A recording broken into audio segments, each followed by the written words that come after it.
Guys, as you can see, I've been posted this video and this is what I said. Here is to improve my English. Improve my And I English can also improve the quality of my business and how I interact with the people. This is what's getting me. All right, guys. So I've been stated that I wanted to improve my speech and improve the way I interact with you guys.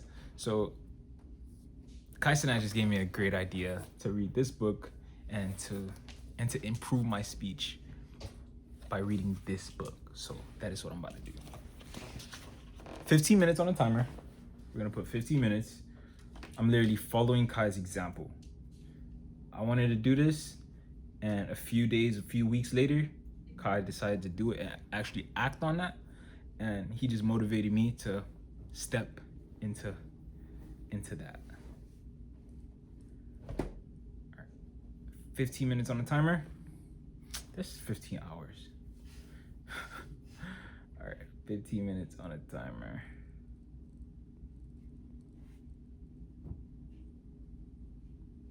$15 minutes, let's go. It's my first time reading this book.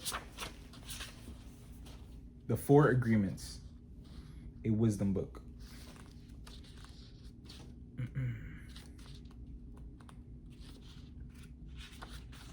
All right, chapter 1. Domestication and the dream of the planet. What are you seeing and hearing right now is nothing but a dream. You are dreaming right now in this moment. You are dreaming with the brain awake. Dreaming is the main function of the mind, and the mind dreams 24 hours a day. It dreams when the brain is awake, and it also dreams when the brain is asleep. The difference is that when the brain is awake, there is a material frame that makes us perceive things in a linear way. When we go to sleep, we do not have the frame, and the dream has the tendency to change constantly. Humans are dreaming all about time. Humans are dreaming all the time. Before we were born, the humans before us created a big outside dream that we will call society's dream, or the dream of the planet. The dream of the planet is the collective dream of billions of smaller personal dreams, which together create a dream of a family, a dream of a community, a dream of a city, a dream of a country, and finally a dream of the whole humanity. The dream of the planet includes all of society's rules, its beliefs, its laws, its religions, its different cultures and ways to be, its governments, schools, social events, and holidays. We are born with the capacity to learn how to dream, and the humans who lived before us teach us how to dream the way society dreams.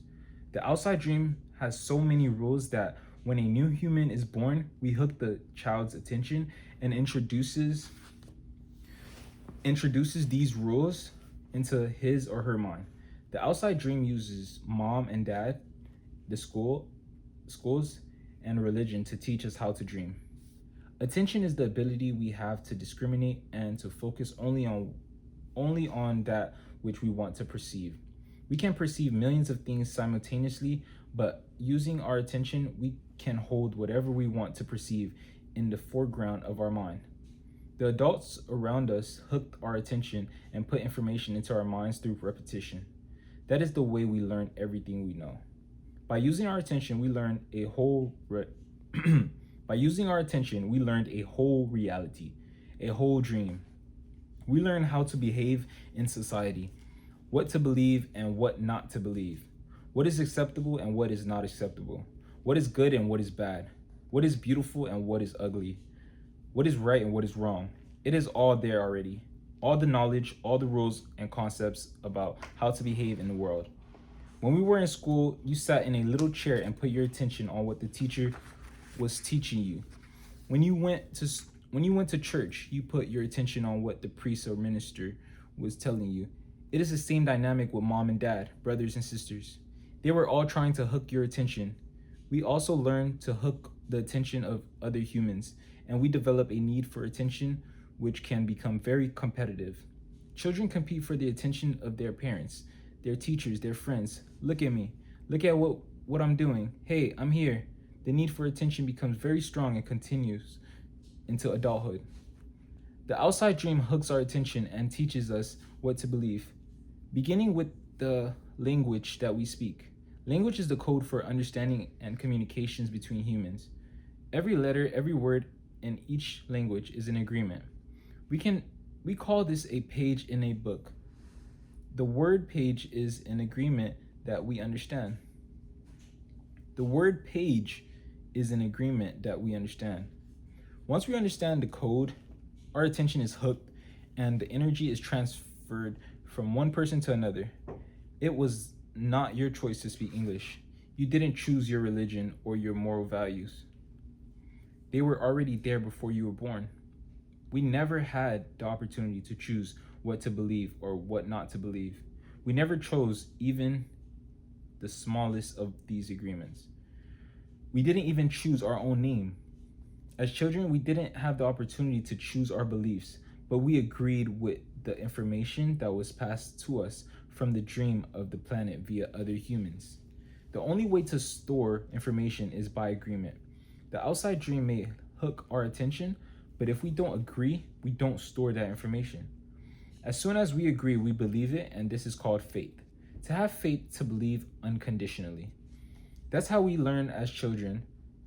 Children believe everything adults say.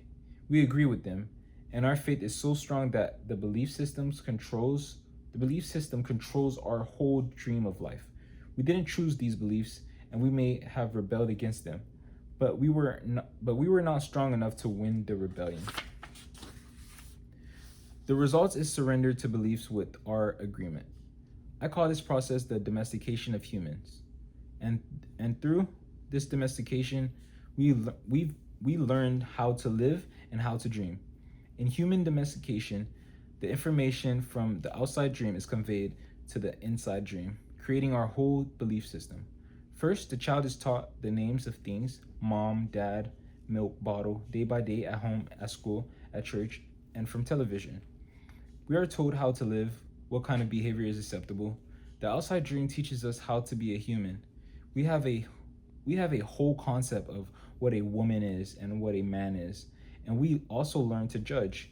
We judge ourselves, judge other people's, judge other people, judge the neighbors. Children are domesticated the same way that we domesticate a dog, a cat, or any other animal. In order to teach a dog, we punish the dog and we give it rewards. We train our children, whom we love so much, the same way that we train any domesticated animal, with a system of punishment and reward. We are told, "You're a good boy," or "You're a good girl." When we do that, mom and dad wants us to do. When we do what mom and dad wants us to do, when we don't, we are a bad girl or a bad boy. When we went against the rules, we were punished. When we went along with the rules, we got a reward. We were punished many times a day, and we were also rewarded many times a day. Soon we became afraid of being punished and also afraid of not receiving the reward. The reward is the attention that we got from our parents or from other people like siblings, teachers, and friends. We soon develop a need to hook other people's attention in order to get the reward. The reward feels good, and we keep doing what others want us to do in order to get the reward. With that fear of being punished and that fear of not getting the reward, we start pretending to be what we are not, just to please others, just to be good enough for someone else. We try to please mom and dad. We try to please the teachers at school. We try to please the church. And so we start acting. We pretend to be what we are not because we are afraid of being rejected. The fear of being rejected becomes the fear of not being good enough. Eventually, we become someone that we are not. We become a copy of mama's belief, daddy's belief, society's beliefs, and religion's belief. Religion's beliefs. All our normal tendencies are lost in the process of domestication. And when we are old enough for our mind to understand, we learn the word no. The adults say, "Don't do this and don't do that." We rebel and say no. We rebel because we are defending our freedom. We want to be ourselves, but we are very little, and the adults are big and are strong. The adults are big and strong. After a certain time, we are afraid because we know that Every time we do something wrong, we are going to be punished. The domestication is so strong that at a certain point in our lives, we no longer need anyone to domesticate us. We don't need mom or dad, the schools, or the church to domesticate us. We are so well trained that we are our own domesticator. Wow. We are an auto-domesticated animal.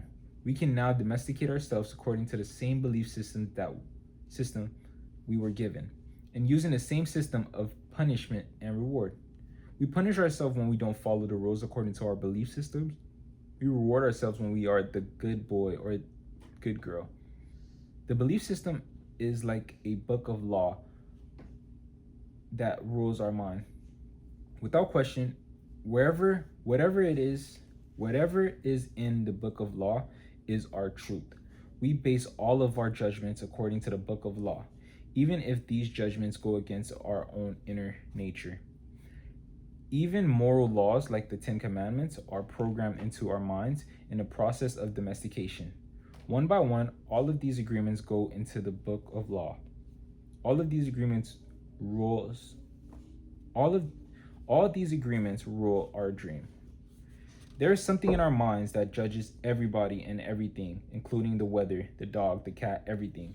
The inner judge uses what is in our book of law to judge everything we do and don't do, everything we think and don't think, and everything we feel and don't feel. Everything lives under the tyranny of this judge.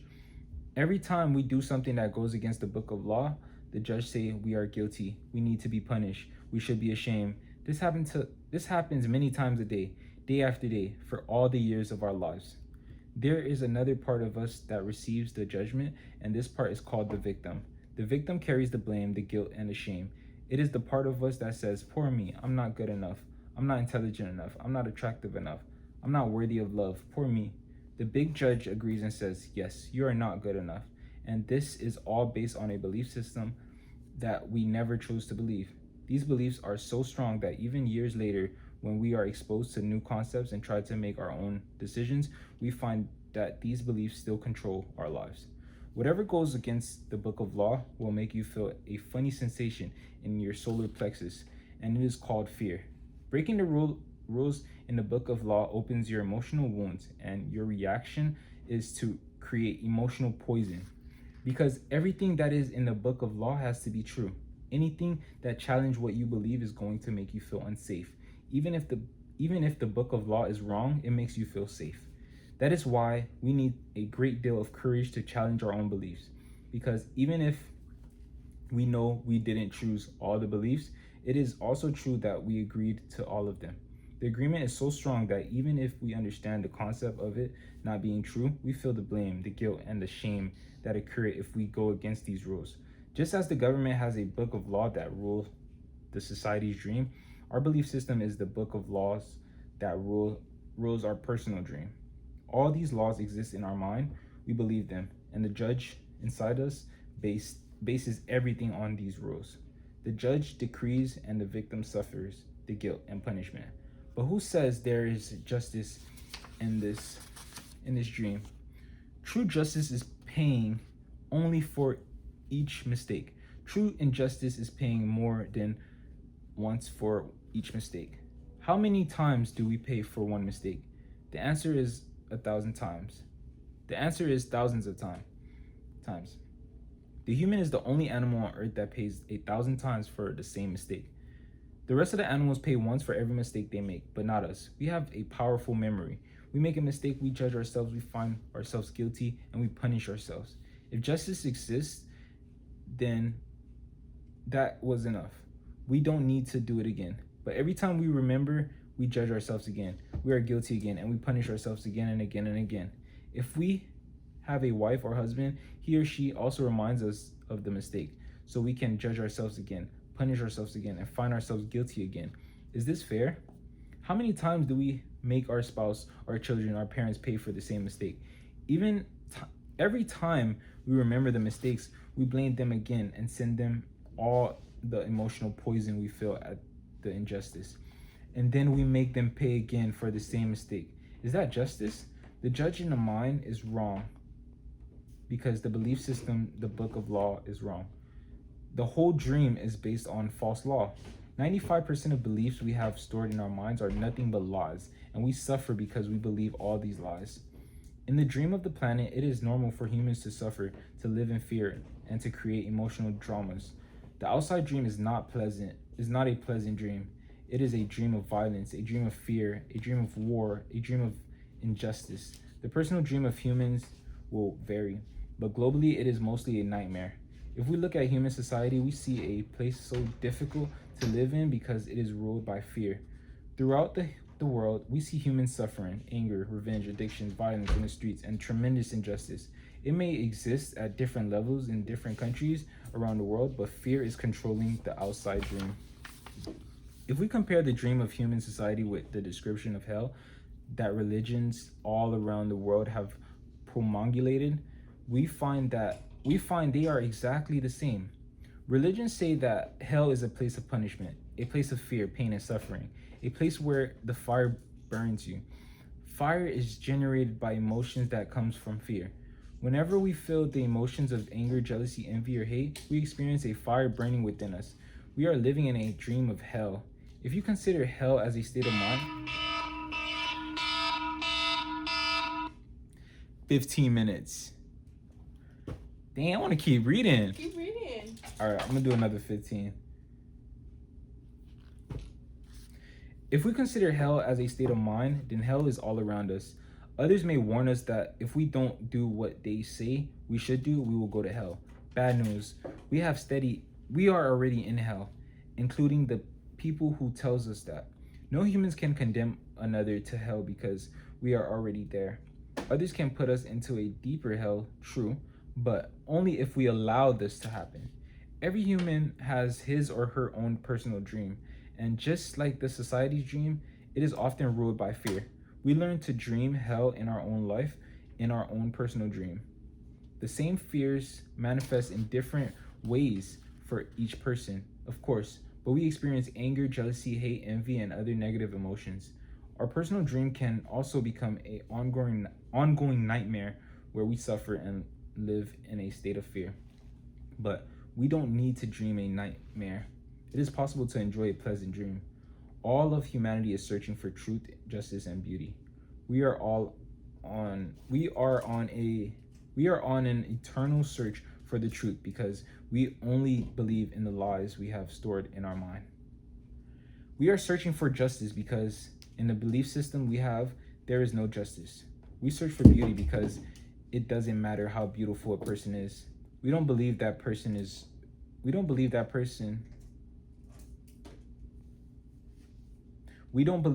has beauty. We keep searching and searching when everything is already within us. There is no truth to find. Wherever we turn our heads, all we see is the truth, but with the agreements and beliefs we have stored in our mind. We have no eyes for the truth. We don't see the truth because we are blind. What blinds us are all those false beliefs we have in our mind. We have the need to be right and to make others wrong.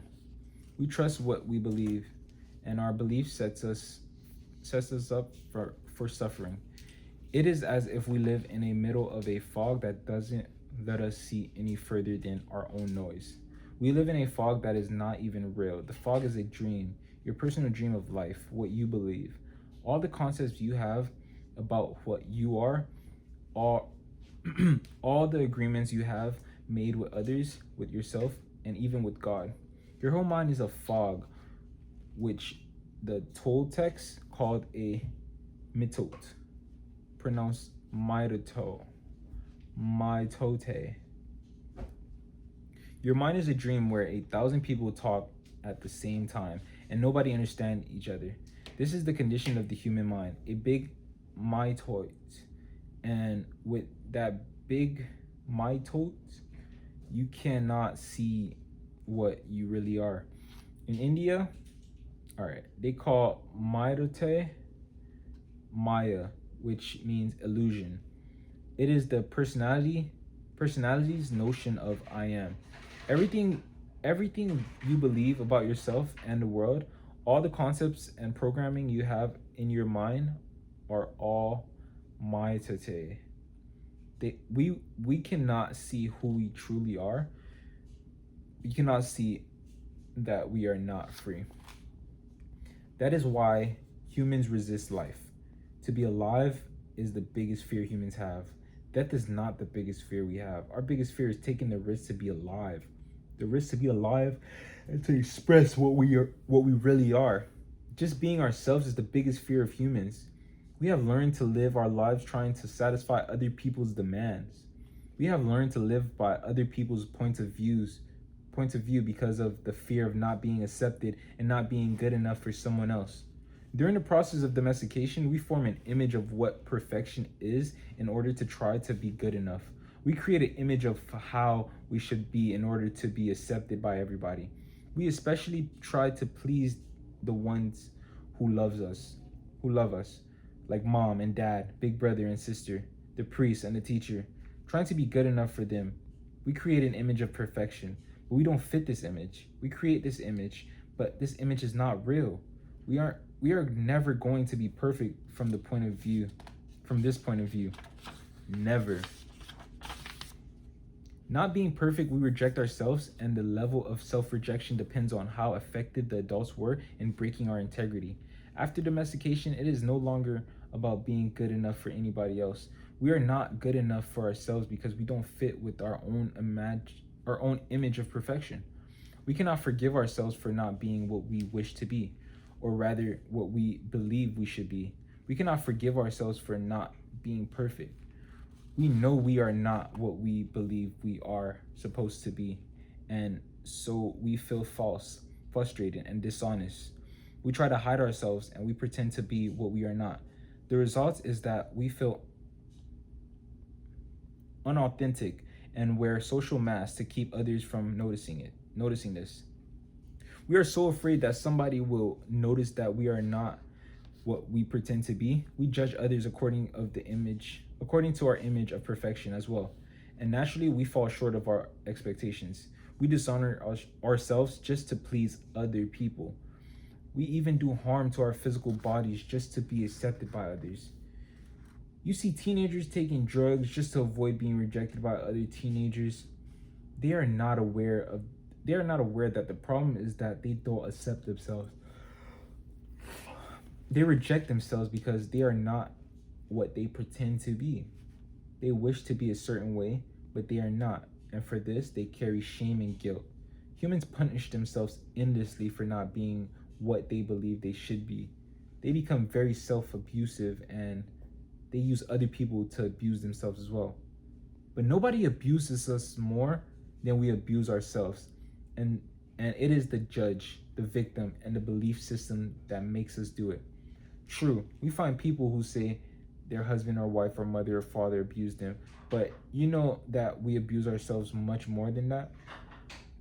The way we judge ourselves is the worst judge that ever existed. If we make a mistake in front of people, we try to deny the mistake and cover it up. But as soon as we are alone, the judge becomes so strong, the guilt is so strong, and we feel so stupid, or so bad, or so unworthy. In your whole life, nobody has ever abused you more than you have abused yourself. And the limit of your self-abuse is exactly the limit that you will tolerate from someone else. If someone abuses you a little more than you abuse yourself, you will probably walk away from that person. But if someone abuses you less than you abuse yourself, you will probably stay in that relationship and tolerate it endlessly.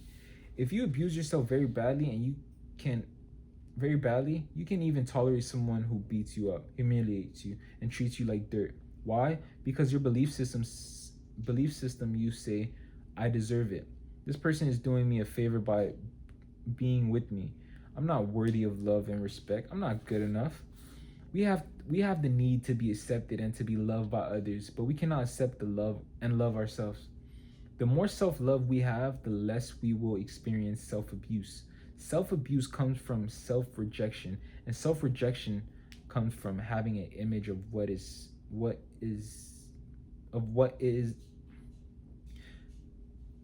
Self-abuse comes from self-rejection, and self-rejection comes from having an image of what means to be perfect and never measuring up to that ideal. Our image of perfection is the reason we reject ourselves. It is why we don't accept ourselves the way we are, and why we don't accept others the way they are. Prelude to a new dream. There are thousands of agreements you have made with yourself, with other people, with your dream of life, with God, with society, with your parents, with your spouse, and with your children. But the most important agreement are the ones you made with yourself.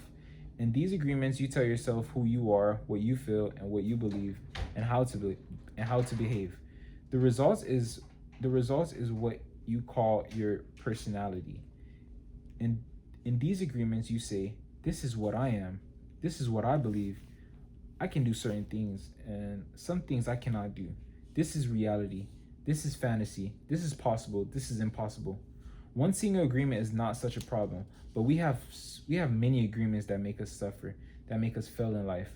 If you want to live a life of joy and fulfillment, you have to find the courage to break those agreements that are fear-based and claim your personal power. The agreements that comes from fear requires us to a lot of energy, expend a lot of energy.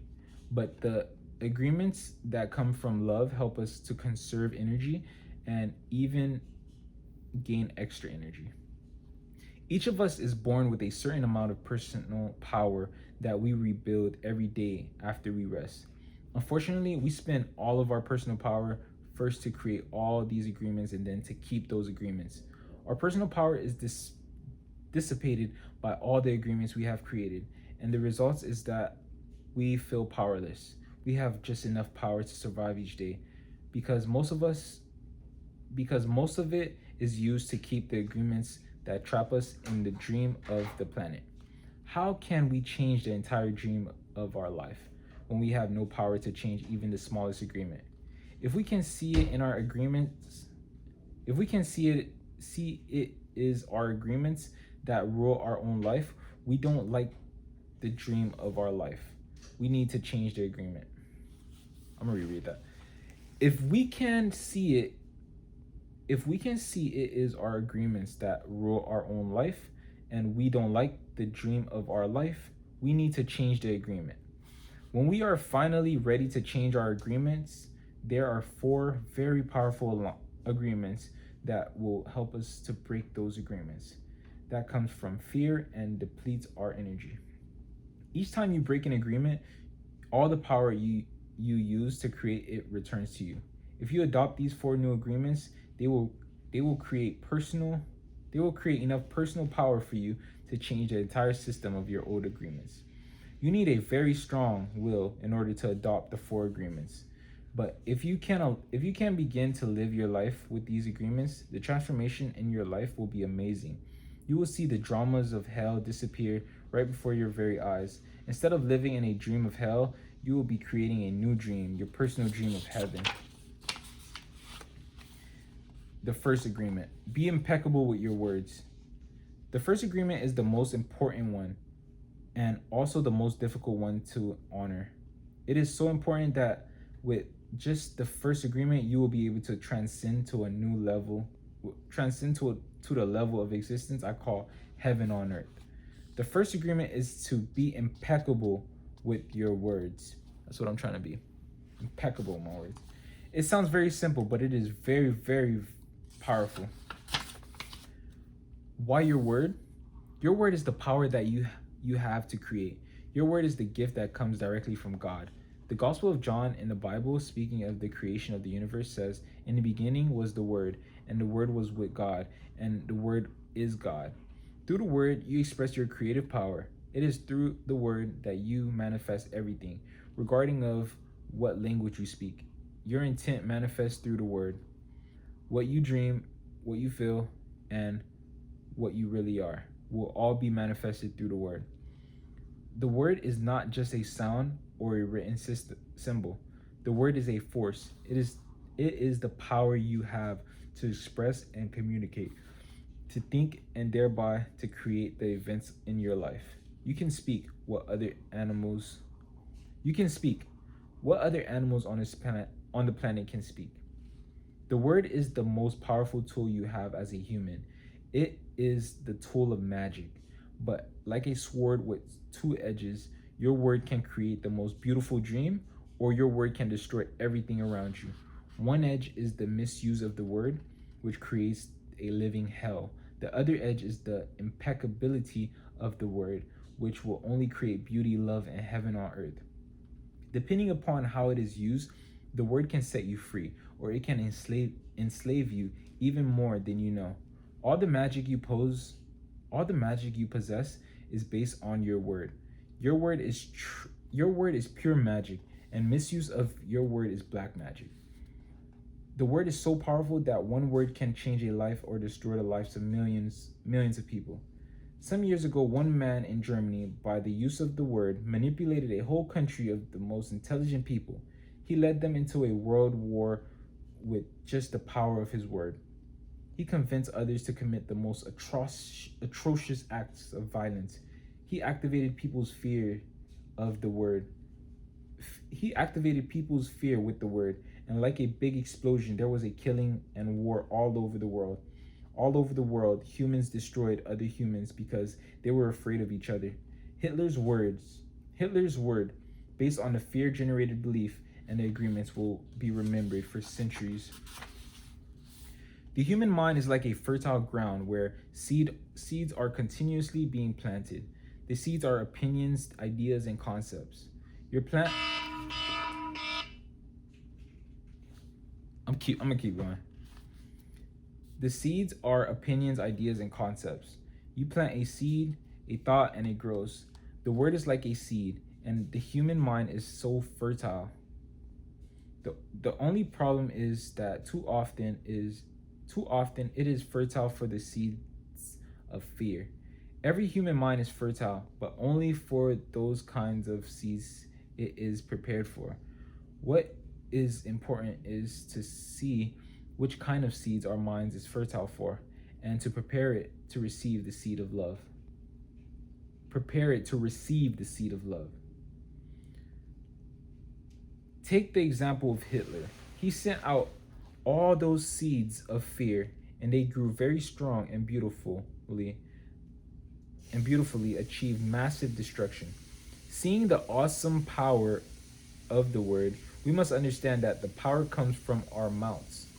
One fear or doubt planted in our minds can create an endless drama of events. One word is like a spell, and humans use the word like black magicians, thoughtlessly putting spells on each other. Every human is a magician, and we can either put a spell on someone with our word, or we can release someone from a spell. We cast spells all the time with our opinions. An example, I see a friend and give him an opinion that just popped into my mind. I say, I see that kind of color in your face in people who are going to get cancer. If he listens to the words and if he agrees, he will have cancer in less than 1 year. That is the power of the word, guys. During our domestication, our parents and siblings gave their opinions about us without even thinking. We believed those opinions, and we lived in fear over these opinions. Like not being good at swimming or sports or writing. Someone gives an opinion and says, look at this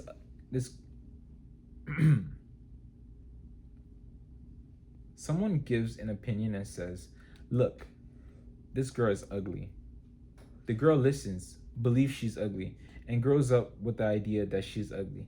It doesn't matter how beautiful she is. As long as she has that agreement, she will believe that she is ugly. That is the spell she is under. By hooking our attention, the word can enter our mind and change a whole belief for better or for worse. Another example, you may believe you are stupid, and you may have believed this for as long as you can. Remember, this agreement can be very tricky, causing you to do a lot of things just to ensure that you are stupid. You may do something and think to yourself, I wish I were smart, but I must be stupid, or I wouldn't have done that.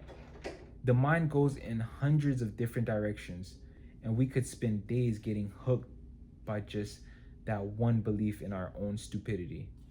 Then one day someone hooks your attention by using the word, let you know that you are not stupid. You believe that the person said you believe what the person says and make a new agreement. As a result, you no longer feel or act stupid. A whole spell is broken just by the power of the word. Conversely, if you believe you are stupid and someone hooks your attention and says, "Yes, you are really the most stupid person I ever met," the agreement will be reinforced and become even stronger. Now let us see what the word impeccability means. Impeccability means without sin. Impeccable comes from the Latin peccatus, which means sin. The im in impeccable means without, so impeccable means without sin. Religions talk about sin and sinners, but let's understand what it really means to sin. A sin is anything that you do which goes against yourself. Everything you feel or believe or say that goes against yourself is a sin. You go against yourself when you judge or blame yourself for anything. Being without sin is exactly the opposite. Being impeccable is not going against yourself. When you are impeccable, you take responsibility for your actions, but you do not judge or blame yourself. From this point of view, the whole concept of sin changes from something moral or religious to something common sense. Sin begins with rejection of yourself. Self-rejection is the biggest sin that you commit. In religious terms, self-rejection is a mortal sin, which leads to death. Impeccability, on the other hand, leads to life.